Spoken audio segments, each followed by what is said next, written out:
So the instructions are to factor out the opposite of the GCF. So let's do that. So I'm going to put the negative out front because I'm factoring out the opposite of the GCF. Between these two, they have in common a 3. So I'll factor that out. Amongst the A's, how many A's do they have in common? One. One, just one. So I'll factor out a 3A. Then I'm going to work on the B's. How many B's do they have in common? One. One. Now, when you factor out a negative, what that does is it changes the signs of each of these terms. So this term is negative. Over here, it's going to be positive. If I take out a 3, that leaves behind 7. I've taken out one of the A's. So how many A's are left? One. One. If I take out one B, there's no B's left. So that's the first term. Minus, Next question. if it subtract 7A minus, Minus, good. Yeah, so the next term is going to be minus, because remember, when you factor out that negative, it changes the sign on both of these terms. So it'd be a minus. Thank you. I factored out a 3 here. If I divide this by 3, what's left? 6. 6. Rocking and rolling. Good job. I took out one of the A's and one of the B's. It's gonna be 1B. Awesome. Thank you, Tabitha. So there you go. Minus 3AB B times 7A minus 6B. Perfect. Notice that there's nothing in common for these terms in the binomial. There shouldn't be, because allegedly we factored out the greatest common factor. If there was something in common here, then there's a mistake. Let's try a couple more. Oops, that was weird. There we go. Let's factor this one. Now the thing about factoring that one, and let me copy it down first before I move on. So that's going to be 4x cubed minus 20x squared plus 12x minus 60. Let's see. We're still going to work with this sheet here. Factor out the GCF if there is one. You always want to look for this. So is there a greatest common factor for all of this?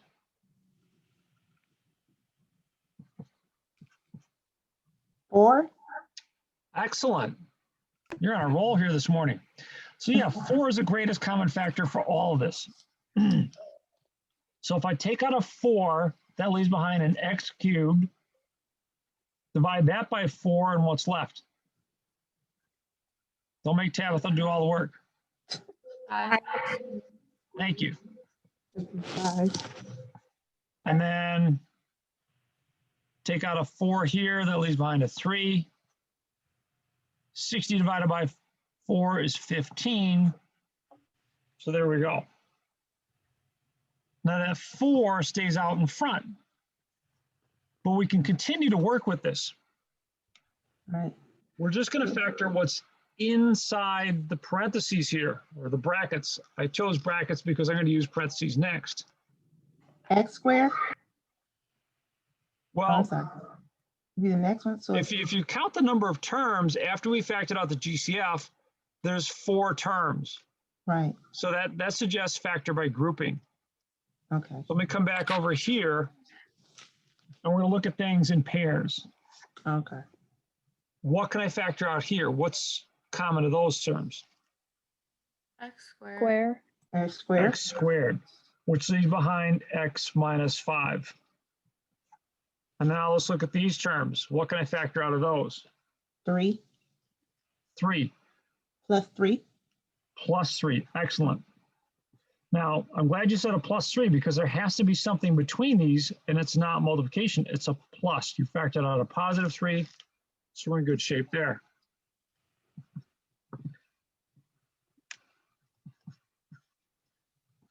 Now, the thing about this is that these two terms have something in common. There's an x minus 5 that's common to both these terms. Mhm. So I'll factor that out. And that leaves behind this plus this. It leaves behind X squared, plus 3. Yeah. Now, when you're looking at it, you might say, well, wait a minute, how come we got all these brackets, parentheses? You don't need these here. The reason I did that is just to focus your attention on what's inside here. You could write this and perhaps should input it as 4 times x minus 5 times x squared plus 3. Beautiful. Okay. I have a question. Yeah, please. Does it matter where you put like the x squared plus 3 and the x minus 5? Like, could you flip that around? That's a great question. So basically you're saying, can I write it like this? X squared plus 3 times x minus 5. So if you did that, I'd mark it wrong. You got All right, I'm kidding. I'm kidding. Oh, I I'm was totally like, kidding. really? No, I'm kidding. No, this is fine because it doesn't matter what order you multiply it in. So if you wrote it this way or this way, I'd be quite happy. Either way is fine. Okay, thank you. Thank you. It's a good question. Let's do a couple more and then I'll set you adrift. Let's see. I have another question. Yeah, please. Okay, so since it's like a lot of work, how do you do it so it's like not unorganized and not everywhere? You know, I guess I'm used to thinking of it the way I present it, like this. I don't think that there's much more of a streamlined way to do this particular one other than what I've done, because you need to keep that 4 out in front. Now, if you did factor out, or if you forgot to factor out the 4, let me show you quickly what happens. And then, maybe this is a way that you can catch yourself in a mistake. But if you forgot to factor out the 4 from all this, maybe you just said, oh, let me factor out from the first 2 terms, I can factor out a 4x squared. So it'd be 4x squared times x minus 5. And then from the second pair, you can factor out a 4. No, you factor out a 12 times x minus 5. Then you could say, oh, well, gee, there's an x minus 5 in common to both of these. I'll factor that out. X minus 5 times 4x squared plus 12. But if you look at this last one, what you might notice is that there's a GCF there, right? And that's a problem. So what you could do at that point is say, oh, well, wait a minute, I'll factor out the GCF from these 2. But before you do that, if you have a GCF here, look back at this problem and say, do I have a GCF here? And the answer is yes. So you factor out the 4 from there. I'm going to pull all the way out in front, x minus 5. If I factor out a 4 here, I'm left with an x squared. Factor out the 4 here, I'm left with a 3. So, I mean, that's another way to do it. But the problem is a lot of times people miss this. And then they're going to get it wrong, especially if you're typing in WebAssign. If this was a face-to-face class and I was grading this by hand, I'd take off a point if you've missed that, maybe 2 at most. But, WebAssign is just going to say wrong. So I don't think that's exactly what you're looking for, but I think it was a good little side trip. Thank you. Yep.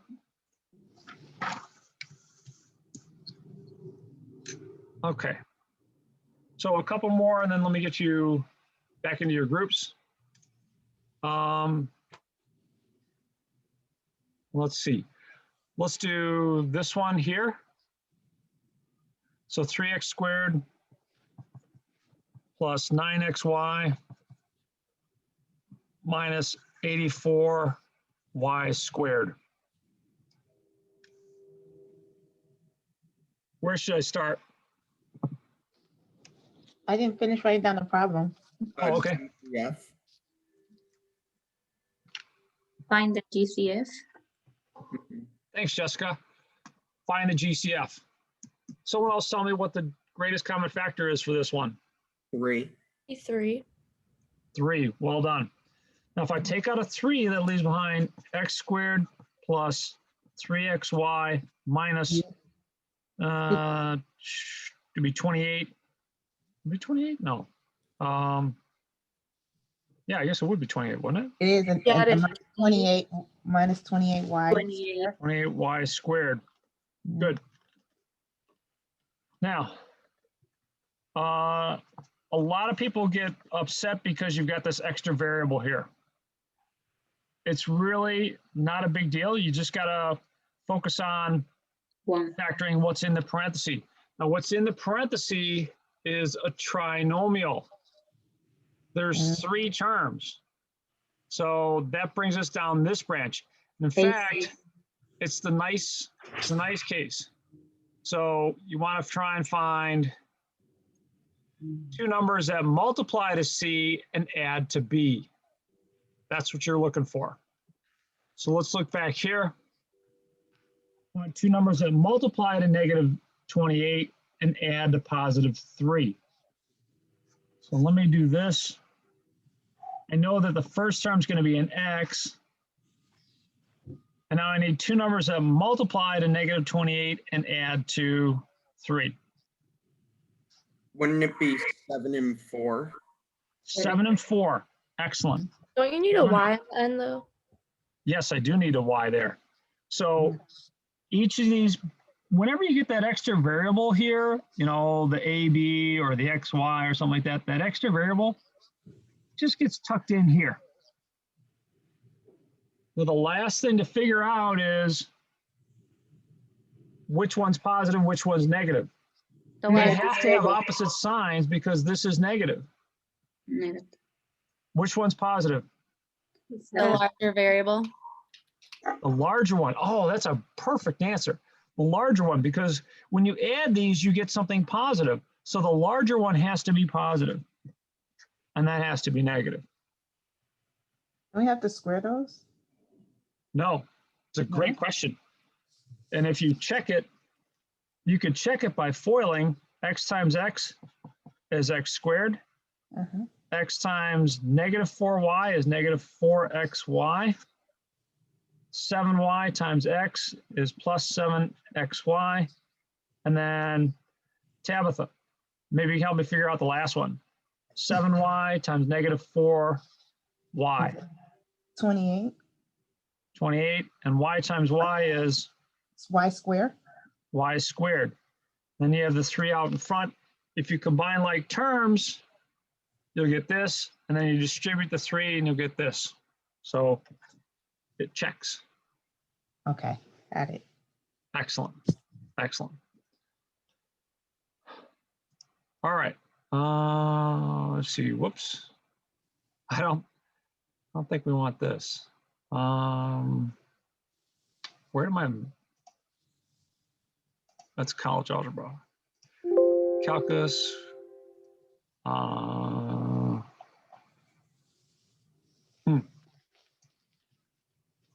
There we go. We're back in our section. One last one for us here. Let's do this one. These are the tough ones. What makes them tough is the leading coefficient isn't equal to 0. Or, I mean, it isn't equal to 1. And if that's the case, you've got to do something unique. So on your factoring strategy, we've got something that has 3 terms. That brings us down to this branch. The 2-term stuff is stuff that we'll do in section 8.7 For now, we got 3 terms. The leading coefficient isn't 1, which is a bummer. That puts us down here to the not so easy case. AC method. Say again? We need to apply the AC method. AC. The AC method, yes. Yeah. Sometimes it's called the AC method. So Hey. 8a squared minus, or excuse me, plus 6a minus 9.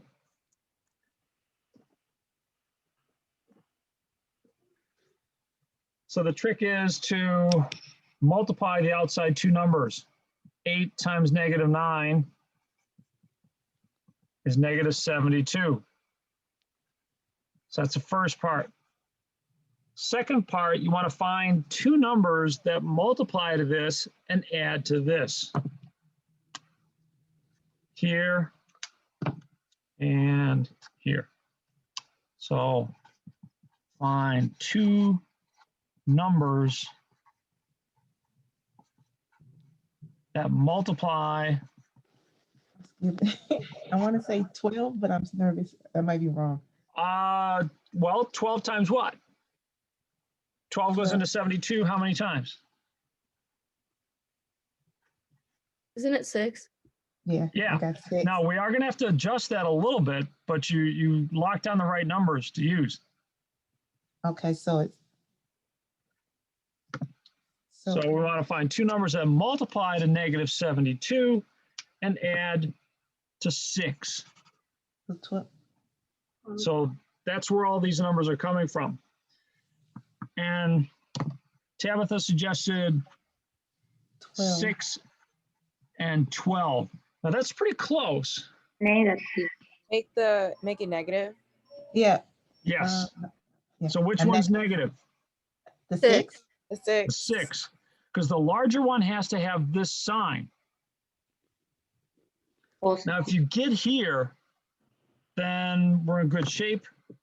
We're going to split up that middle number this way.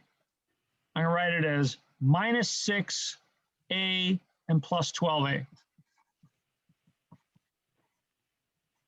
And minus 9. Minus 9. So what's happening is that middle term has been split into those 2 terms. Negative 6 plus 12 gives me 6. So if I combine like terms, I'd be back to where I started. So don't we factor it out again to like 4a? Do we factor it out again? Yeah, we're going to factor it out again. We're going to factor by grouping at this point. And by, at this point, it's a lot friendlier because it's just factor by grouping. So the hard part is getting here. And What let's did you see. say? Add to what? Sorry, I couldn't read the number after the 6. Is that Multiply to negative 72 and add to 6. And so that's a kind of a colon, meaning these are the 2 numbers, negative Okay. 6 and positive 12, which I wrote here. Mm-hmm. So I split up these 2 numbers, or I split up that number into adding it as negative 6a plus 12a. Those combine to give me that. This is by far the hardest case to work with. And I'll be honest with you. I literally took this course at OCC myself back in 19 Mumble, and I hated these things. I really hated these things. And I went to great lengths to work around this kind of stuff. No one showed me this method, though. This was not around when I learned it. Or at least my teacher didn't show me. Here, what's in common is a 2 and an a, which is behind 4a minus 3. Here, we have in common a positive 3. If I factor out a positive 3, it also leaves behind 4a minus 3. And that's good news because those match, right? Somebody tell me what I get when I factor these out.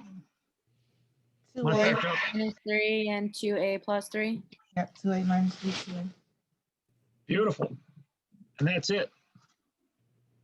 You can check it. If you FOIL it out, you would get exactly what you started with. If you're struggling, like, well, how did somebody find these two numbers? I'll show you. We need something that multiplied to -72 and added to 6. You can list all the different factors that multiply to 72. 1 and 72, 2 and 36, 3 goes in there 24 times, 4 goes in there 18 times, 5 doesn't, 6 goes in there 12 times, 8 and 9. But one of these has to be negative. It has to be the smaller one. Yeah, do You mine put a down. negative in here and then just say, hey, what do they add up to? That adds up to 71, 34, 21, 14, and 6. You can stop there. That's the pair that you need. So the final answer, that 4A minus 3, it can be flipped around, correct? Yes, it You don't can. have to- Yes, it can. Okay. I think there was somebody, Jessica, I think Yeah, might I have just asked want to that, make sure, or confirming. Samantha maybe. Yeah, the order here doesn't matter. Okay. So you can write 2A plus 3 times 4A minus 3. That'd be Okay, fine. that's what I did. And this, One last remark. There's another one that I was going to do, and I could take all the time here. 9A squared plus 6A plus 1. If you did this one out, it would factor into 3A plus 1 times 3A plus 1. Now, it's important that you not write your answer like that, because when you multiply something by itself, you square it. So what WebAssign is going to look for is 3A plus 1 squared. Clear. So just a little heads up on that one. Okay. Okay. Let me put you back in your breakout rooms and then keep working.